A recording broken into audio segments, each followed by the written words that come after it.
اوعى تكون فاكر انك هتعرف تنجح من غير ما تبقى فاهم يعني ايه كوميونيكيشن سكيلز، ومهارات التواصل دي تكون موجودة عندك وبتعرف تتعامل بيها زي المية. عشان كده قدرت اعمل لك 20 فيديو، ال 20 فيديو دول كل يوم هنتكلم عن واحدة من ضمن اهم مهارات التواصل اللي هتقدر تخدمك في اي انترفيو، في اي شغل، اللي هتساعدك بمنتهى القوة انك تقدر تنجح في حياتك عموما، لان مهارات التواصل لا غنى عنها النهاردة. ويمكن من ضمن اكتر الحاجات اللي الاتش ارز النهاردة بيحددوا معايير القبول او الرفض للناس اللي بيعملوا لهم انترفيو، الكوميونيكيشن سكيلز بتاعتك انت بتكون عامله ازاي.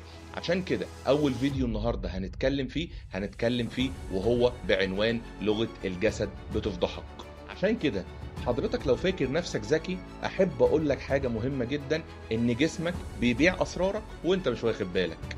اكتر من نص الرسالة اللي انت بتحاول توصلها للناس هي بتبقى جاية من لغة جسمك انت وانت بتكلمهم بتبقى عاملة ازاي. لو ايدك مهزوزة او واقف متكتف، حتى لو كان كلامك صح بنسبة 100%، الناس هتحس انك مرتبك، ودي اكتر حاجة هتخسرك ثقة الناس دي فيك. ولو عاوز تعرف ازاي ان انت تتحكم في لغة جسدك وتتقن مهارات التواصل، اعمل اشتراك دلوقتي في القناة وتابع بلاي ليست كوميونيكيشن سكيلز. انا محمود أدري، اشوفك الفيديو اللي جاي.